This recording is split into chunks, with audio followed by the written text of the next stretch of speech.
Here's how the American media is biased towards Israel. The American media is calling what is happening between Israel and Palestine as a conflict. This is anything but a conflict. A conflict is between two equal powers. Think World War II. Think World War I. There's equal powers involved. It is a conflict. I wouldn't categorize going into people's houses and kicking them out, attacking people while they're praying during Ramadan, and inflicting pain and killing innocent children as a conflict. This is like you're getting bullied by the strongest bully in the school, and one day you decide to stand up and fight for yourself, but your punches barely even hurt the bully. Then the bully goes, I need to defend myself, I've been attacked, and starts beating you up senselessly. The school goes in, oh my god, this is a conflict between you and the bully. And then some people in the school go, you know what, I stand with the bully, he has a right to defend himself. Today, we woke up to the news saying that Israel and Palestine are escalating towards a war. I need to understand how this is categorized as a war. So far, over 43 Palestinians have been killed, including 13 children.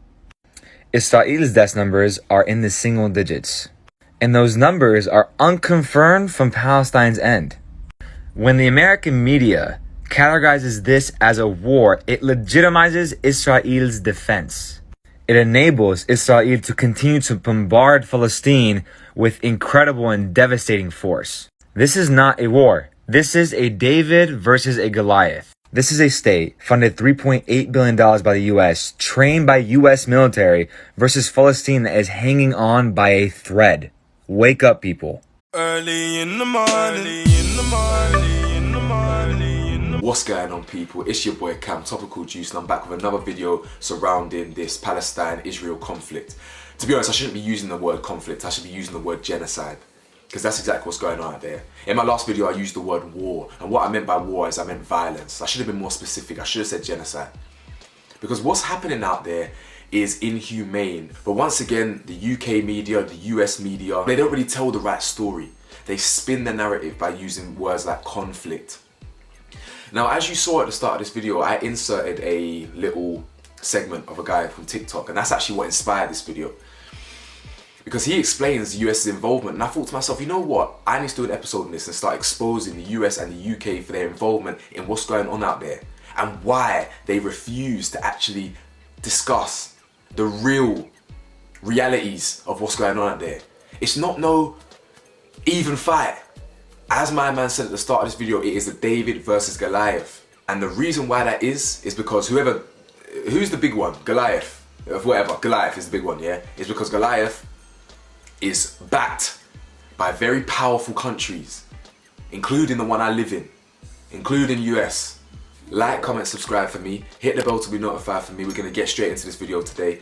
Let's do it, right? Let's do it. So let's talk about the US first and their involvement in the Palestine-Israel war and their relations with both countries, mainly Israel. Since the 60s, the US has been a strong supporter of Israel. The US media will tell you that they helped facilitate good relations between Israel and Lebanon and Egypt and Jordan, mainly Jordan and Egypt to be fair. And that's what they'll tell you. They'll tell you that they helped build relationships between those, and they also helped scare off conflicts from Iran and some other surrounding countries. Let me whip up my notes. Let's talk numbers. Since '85, US have granted Israel $3 billion, yeah, per year. Israel being the largest recipient of US aid since World War II, right? Which will equate to $146 billion of aid since in that time. And that has not been adjusted for inflation. Ask yourselves why. For the last 70, 80 years, why would US be so heavily invested? I'll tell you why. Because US foreign policy has always been about, what they call it, manifest destiny.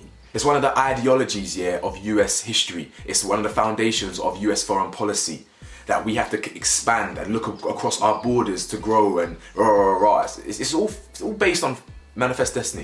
This is historical stuff, intellectual stuff. Don't you worry, your boy's got you. 74% of these funds must be spent purchasing US goods and services. So what we're seeing here is an establishment of a trade relationship. The Middle East, or that part of the Middle East, has something that the US wants. I wonder what that could be. Oh, I can tell you right now. It's most likely oil, yeah? Petroleum. the thing that makes diesel, oil, all that stuff. That is heavily in the Middle East. The US always had intentions of basically, they wanted They wanted uninterrupted access to petroleum in the oil and control in the Middle East. What better way to do that than to fund the nation of Israel? That's what they've been doing. This is facts. This is what we do know. Now this is interesting. Deep this. In 2019, the US provided 3.8 billion in foreign military aid. Almost all of their aid in Israel is now in the form of military assistance. What does that tell you? That basically tells me that the US have achieved their goal.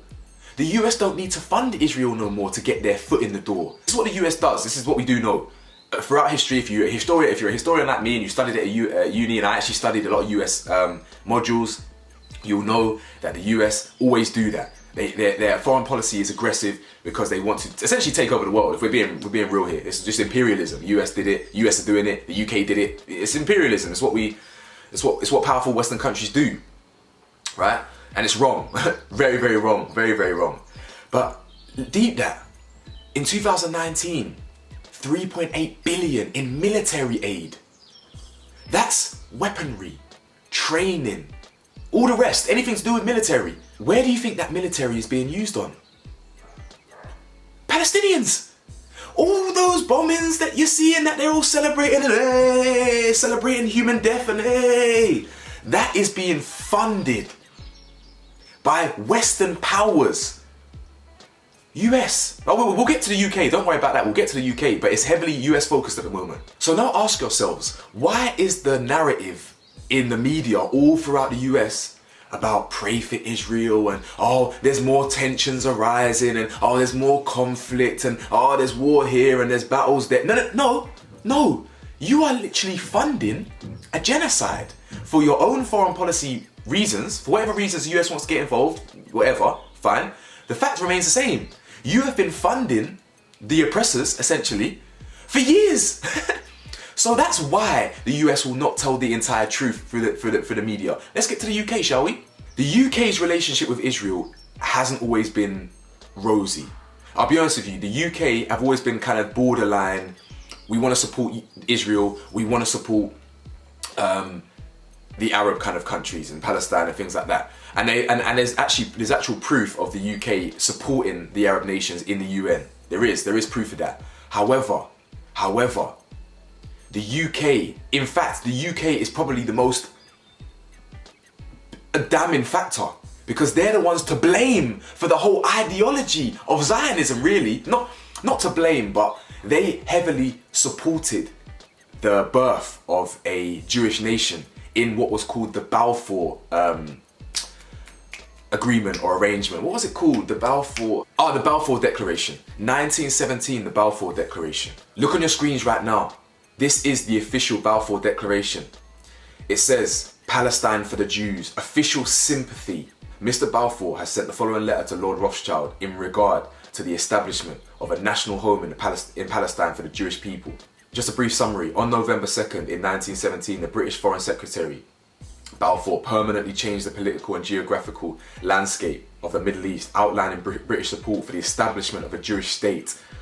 It set in motion a series of events that culminated in the declaration of the State of Israel in 1948 in what had previously been Palestine land. Now, referring back to what I was hinting at a minute ago about the UK relations with Israel not being the best, the UK actually supported Palestine in the UN, right, against Israel. But all while they were doing that publicly, they were selling Israel tanks. Tanks. Where do you think those tanks are going to be used? Those tanks aren't just going to be used dedicated to one opposition. They're going to be dedicated to any opposition, Palestine included. So you've got UK publicly saying this, but secretly selling arms to the ops. Exactly what US used to do. The CIA used to sell arms to terrorists. The CIA pushed cocaine throughout black communities in the 80s. Corruption is real in our governments.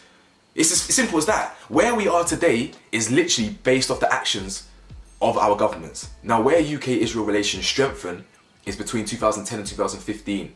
Now, I didn't know this, but there was someone called Matthew Gold. And he was the UK's Jewish ambassador to Israel from 10 to 15, trying to mend relations. Now I had to find this out today actually. Off the back of his actions, relations got mended pretty much. Now this is where we see modern relations develop with Israel and the UK. Mr. Gold opened up the UK's first Israel-UK tech hub, which paired corporations in Britain with startups in Israel. Technology relationships now. Then in the following years, so from 2015 to now, British leaders made sure that the London Stock Exchange was the natural home for Israel corporations, basically. Israel companies looking to list in Europe. And that's exactly what happened. Over 300 Israeli firms joined, right? By 2012, bilateral trade was up 34%. Rolls-Royce signed a $1 billion deal with El Al, which is an Israeli airline company. In the end of the decade, so 2 years ago, or 1 year ago, 2 years ago, Israeli fighter pilots were even hosted in the UK by the RAF for a joint military exercise. Now the reason why I give you so much detail with the numbers and the history and all the intellectual stuff is for this. Let me ask you this question, let me leave you with this. What motivation do you think the US and the UK have in involving themselves in the Middle East? Do you think the UK and the US are just nice countries? Do you believe we're just friendly nations and we like to help others? Nations that are historically violent, historically embark on aggressive expansion, imperialism, yeah? Colonialism, slavery. Do you know what I'm saying? The UK and the US are violent, extremely violent nations with violent histories. Do you think we're just nice people and we want to help out? Seriously? No. It's as simple as that. No. The only reason Western countries, in fact, the only reason why any countries help any countries is for personal gain. Yeah? There's a lot of oil out there. The US are involved and invested in the oil out there. The US wants to have control of the Middle East. This is not a war. This is a genocide supported by UK and US nations. The media will never ever say this because it's not in their best interest. In what realm would they want to basically tell their nations, tell their people, tell their population that, oh yeah, we are actually heavily involved in a conflict out there. We are supporting people that are killing people out there, things like that. It's not a good look, is it? It's not a good look. But at the end of the day, human nature, if it doesn't affect you, we don't change or we don't want to do anything about it. This will get brushed under the carpet for another 100 years and it'll be next generation's problem. Simple as. Shocking stuff, but we're going to stay here continuing to spread the realness. Like, comment, subscribe. Let me know your thoughts below. Free Palestine always. Peace.